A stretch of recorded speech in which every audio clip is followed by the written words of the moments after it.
Hello everyone, good evening. Welcome to Glance academy. आज की इस वीडियो में हम लोग टारगेट नंबर 23 को कवर करेंगे, जो कि यूपीपीसीएस प्रीलिम्स 2024 और इसके साथ आरओ प्रीलिम्स 2024, इन दोनों के लिए बहुत ही बेनिफिशियल ये सीरीज चलाई जा रही है संकल्प बैच के अंतर्गत। और इसमें हम लोगों ने डेली टारगेट में 22 टारगेट्स को कंप्लीट कर लिए हैं, जिसके अंतर्गत 4 सब्जेक्ट कवर हुए, 4 से 5 महीने की मैगजीन कवर हो गई, यूपीपीसीएस प्रीलिम्स के पीवाईक्यूज एंड आरओ के प्रीलिम्स और मेंस दोनों के पीवाईक्यूज। और इतनी सारी चीज़ें केवल और केवल आपने मेरे साथ 20 दिन के टारगेट्स में कंप्लीट की और 7 दिन के रिवीजन में भी इसको रिवीजन किया। और अब हम लोग 21, 22 कंप्लीट हो गया, आज 23 टारगेट कर रहे हैं, जिसमें एनवायरनमेंट सब्जेक्ट को हम लोग कवर कर रहे थे। एनवायरनमेंट के अंतर्गत आज हम लोग को एक नेक्स्ट टॉपिक पढ़ना है ओजोन परत से संबंधित, कि ओजोन परत यानी ओजोन डिप्लीशन जो हो रही है, क्षरण हो रहा है, इसके बारे में जानना है कि ओजोन परत होती क्या है, इसका क्षरण कैसे हो रहा है, इसका प्रभाव क्या होगा, ओजोन परत का अगर क्षरण हो जाएगा तो क्या क्या प्रभाव पड़ेगा। साथ ही साथ आप उसके लिए संरक्षण के क्या उपाय देख सकते हैं राष्ट्रीय स्तर पे, अंतर्राष्ट्रीय स्तर पे, चाहे वो सम्मेलन के स्तर पे हो, चाहे योजना के स्तर पे हो, चाहे नीतियों के स्तर पे हो, चाहे फंडिंग के स्तर पे हो, किसी भी प्रकार के समझौते के माध्यम से आपको ओजोन परत का संरक्षण कवर करना है। साथ ही साथ आपको एक नेक्स्ट टॉपिक पढ़ना है वन और वन्यजीव अभ्यारण्य, जैसे वनों को और उनके प्रकार को पढ़ना है कि उष्णकटिबंधीय वन है, मानसूनी वन है, सदाबहारी वन है, विषुवतरेखी वन है, टुंड्रा वन है, इन सभी वनों के बारे में पढ़ना है। और वहाँ के लाभ और उपयोग को भी पढ़ना है कि वनों के क्या लाभ हो सकते हैं और क्या उनके उपयोग हो सकते हैं। केवल दवाई दे देना और लकड़ी प्रदान कर देना, फल दे देना ही नहीं, और भी बहुत सारे उसके उपयोग होते हैं, ये आपको पढ़ना है। क्योंकि ऐसे कई बार होता है जो एनवायरनमेंट को सेगमेंट को कवर करते हुए यहाँ से डायरेक्टली एक प्रश्न बन जाता है और आप स्टेटमेंट को एलिमिनेट नहीं कर पाते हैं। फिर वन उन्मूलन और उसके प्रभाव को पढ़ना है कि अगर हम लगातार जो जंगलों का उन्मूलन कर रहे हैं, यानी जंगलों को काट रहे हैं, चाहे वो भूमि प्रतिरूप में परिवर्तन कर रहे हो, चाहे इंडस्ट्री लगाने के लिए, शहर को स्थापित करने के लिए, खेती करने के लिए, लेकिन अल्टीमेटली आप वन का उन्मूलन कर रहे होते हैं तो उसका क्या प्रभाव पड़ेगा। साथ में ISFR की जो रिपोर्ट है 2021 वाली, इसको देख लेना आपको। अभी 2023 की रिपोर्ट नहीं आई है, क्योंकि प्रत्येक 2 साल में ये रिपोर्ट अपडेट होती है, तो अभी आपको 2021 का ही मान के चलना है। अगर मान लो अगले 1 आध महीने 2 महीने में ISFR की 2023 वाली अगर रिपोर्ट आ जाती है तो फिर आपको उसे तैयार करके जाना है एग्जाम हॉल में। और IUCN और संकटापन्न जो प्रजातियां हैं जो रेड लिस्ट में जारी होती हैं, जो रेड बुक में जिनका डाटा होता है, ठीक, रेड डाटा बुक में, उसको आपको पढ़ना है। अब यहाँ पे इन दोनों के लिए सोर्सेस को मैं क्या फॉलो कर रहा हूँ, मैंने एनवायरनमेंट के लिए मैंने आपको बताया भी था कि केवल आपको घटना चक्र पूर्वालोकन को ही बस फॉलो कर लेना है। घटना चक्र पूर्वालोकन के साथ अगर आप पीवाईक्यूज कर लेते हो और साथ में जो मॉक टेस्ट होते हैं ना दोस्तों, मॉक टेस्ट जो प्रीलिम्स के होते हैं, अगर इतना भी लगा लोगे तो is the more than sufficient, क्योंकि आपको करंट अफेयर्स में एनवायरनमेंट से रिलेटेड घटनाएं मिलेंगी, घटना चक्र पूर्वालोकन में भी डिटेल से दिया हुआ है, पीवाईक्यूज आप पढ़ लेंगे आरओ के, यूपीपीसीएस के, और साथ में कुछ मॉक टेस्ट अगर आप लगाते रहेंगे तो आपका तैयार हो जाएगा।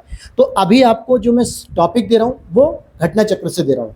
अब इसी पे मैं आपको एक बहुत अच्छी बात बताना चाहूँगा। एक मित्र ने मेरे को फ़ोन किया, मित्र तो कहूँगा, हालांकि वो मेरे स्टूडेंट हैं और काफ़ी लंबे समय से जुड़े हुए हैं।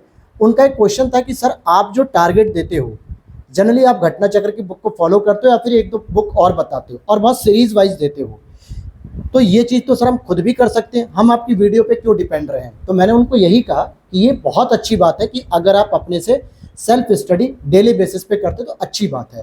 लेकिन दिक्कत क्या होती है, जब आपको कुछ लिमिटेड टारगेट नहीं दिए जाते हैं तो आप किसी भी एक किताब को उठाते हो और एक दिन में ही पूरे पढ़ने की कोशिश करते हो। कितना पढ़ना है, कितना नहीं पढ़ना है, क्या क्या चीज़ें पढ़नी, क्या नहीं पढ़ना है, और कितने समय में उसे कंप्लीट करना है, कैसे उसका रिविज़न करना है, ये सारी चीज़ आप मिस कर जाते हो। फिर आप एक ही दिन 2 दिन में पूरे एनवायरनमेंट को पढ़ के ख़त्म कर लेते हो, ये आपका टारगेट होने लगता है। और जो डेली टारगेट हम लोग देते हैं उसमें हम लगभग हर चीज़ को शामिल करते हैं। करंट अफेयर्स शामिल होती है, रिवीजन सीरीज शामिल होती है, नए सब्जेक्ट शामिल होते हैं, सीसेट शामिल होता है। लेकिन क्या आप लोग खुद भी बताइए कि जब आप सेल्फ स्टडी कर रहे होते हैं तो कहीं ना कहीं इनके माध्यम से जो 1-2 चीज़ें होती हैं वो मिस हो जाती हैं। किसी दिन सीसेट छूट गया, किसी दिन करंट अफेयर छूट गई, किसी दिन रिवीजन छूट गया, या किसी दिन 1 ही 2 सब्जेक्ट पढ़ पाए। लेकिन जब आप डेली टारगेट सीरीज को फॉलो कर रहे होते हो तो आपको पता होता है कि डेली हमें थोड़ा थोड़ा करके पढ़ना होता है। कहते हैं ना कि अगर आप एक ही दिन में 1 लीटर घी खा जाओगे तो पेट खराब हो जाएगा, सेहत नहीं बनेगी। लेकिन अगर आप डेली 2 चम्मच 3 चम्मच अगर सब्जी में, रोटी में या किसी भी चीज़ में मिलाकर घी खा रहे हो तो आपकी सेहत अच्छी होगी, क्योंकि आप थोड़ा थोड़ा डोज जो है कि डेली ले रहे हो। इसलिए एनवायरनमेंट को डेली आप थोड़ा थोड़ा पढ़ रहे हो, डेली आप हिस्ट्री को पढ़ रहे हो, डेली आप रिवीजन कर रहे हो, डेली आप PYQs कर रहे हो, डेली करंट अफेयर्स पढ़ रहे हो। तो यही चीज़ मैंने उनको समझाई और फिर उन्हें समझ में आया कि हाँ सर, डेली रिवीजन सीरीज या डेली टारगेट की क्या इंपॉर्टेंस है। और उम्मीद करता हूँ आप लोग भी इसकी इंपॉर्टेंस को समझ रहोगे। वीडियो अच्छी लगी तो लाइक कर देना, दोस्तों के साथ भी शेयर किया करो, और साथ में टेलीग्राम चैनल का लिंक दिया गया उसे जरूर फॉलो करो, वहाँ पे बहुत सारी अपडेट्स आपको मिलती हैं। तो चलिए अब हम चलते हैं नेक्स्ट सब्जेक्ट पे।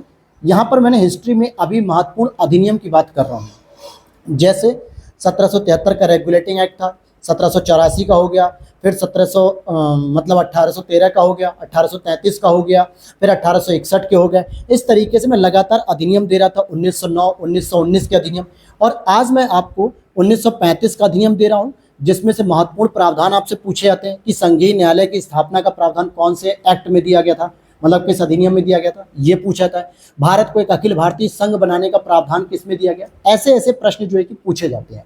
तो इनको आपको पहले अधिनियम को कवर करना है, जो सबसे इंपॉर्टेंट चीज़ें पहले हम उस पर काम कर रहे हैं। 1947 का भी अधिनियम आपको पढ़ना है, हालांकि इसमें 2 से 3 बातें ही महत्वपूर्ण है, बाकी ज़्यादा नहीं है। तो ये अधिनियम भी आप इजीली पढ़ लोगे। और इसके बाद एक थोड़ा सा बड़ा चैप्टर है गवर्नर, गवर्नर जनरल और वायसराय।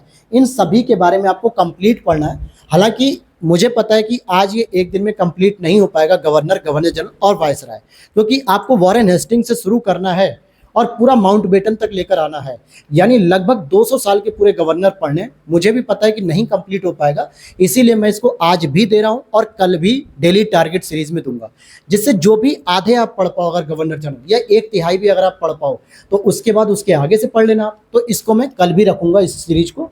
हालांकि कल मैं अधिनियम को हटा दूंगा, क्योंकि अधिनियम में जो भी 10-5 प्रावधान है वो आप आज ही कवर कर लेना, उसके लिए कल तक का वेट मत करना। क्लियर होगी।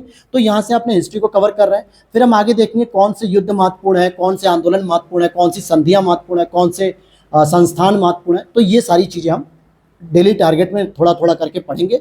और मैंने आज 60-40 सीरीज़ की एक वीडियोस भी डाली है कि प्रीलिम्स के साथ आप मेंस की तैयारी कैसे करेंगे। और लगातार आप 27 अक्टूबर तक इन टारगेट्स को अगर फॉलो करते हैं तो आप देखोगे कि एग्जाम में जाने से पहले आप 2 से 3 बार रिवाइज कर चुके होगे चीज़ों को। और कैसे करोगे रिवाइज, ये मेरे पुराने टारगेट्स को आप देख भी सकते हो, और जो बिगनर है वो बिल्कुल देखें। डेली रिवीजन सीरीज में आपको इंडियन ज्योग्राफी को फॉलो करना है, जिसमें आपको मिट्टियाँ पढ़नी है, लाल मिट्टी, काली मिट्टी, जलोढ़ मिट्टी, पीट मिट्टी, ठीक है, डेल्टाई मिट्टी, इन सभी के बारे में आपको पढ़ लेना है। बहुउद्देशीय नदी घाटी परियोजनाओं को पढ़ना है, जैसे कृष्णा नदी पर है, कावेरी नदी पर है, गोदावरी पे, गंगा पे, ब्रह्मपुत्रा पे, नर्मदा पे, इनको पढ़ना है। सिंचाई और नहरों के बारे में पढ़ना है, सिंचाई की पद्धति कि कौन सी लघु सिंचाई, कौन सी मध्यम सिंचाई, कौन सी बृहद सिंचाई है। साथ में आपको नहरों के बारे में पढ़ना है। और प्राकृतिक वनस्पतियों को भी पढ़ना है एनवायरनमेंट में, कि कौन कौन सी वनस्पति आपको विषुवत रेखा में मिलती है, कौन सी वनस्पति आपको भूमध्य रेखा में मिलती है, कौन सी उष्ण कटिबंध में मिलती है, कौन सी सवाना जोन में मिलती है, कौन सी स्टेपी जोन में मिलती है। ये सभी चीज़ें आपको पढ़ लेनी है, ठीक है दोस्तों। और यहाँ पर एक कमेंट मैंने देखी थी, किसी एक मैम की कमेंट थी जिन्होंने कहा था कि सर अगर हम 1 जुलाई से कोई टारगेट आपका ज्वाइन करना चाह रहे हो तो कहाँ से शुरू करें। तो मैंने उनको मैसेज में रिप्लाई किया, अगर वो वीडियो देख रही हो तो प्लीज़ इस चीज़ को सुन लीजिए, आराम से समझ लीजिए।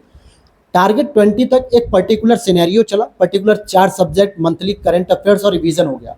आप टारगेट नंबर 21 से फॉलो करिए, जहाँ पे मैंने नए सब्जेक्ट को, नए पैटर्न को, नए करंट अफेयर्स को शामिल किया है। और अभी 23 पे हूँ, तो लगभग कोशिश करिए कि आप 21 से लगातार कंटिन्यू करिए।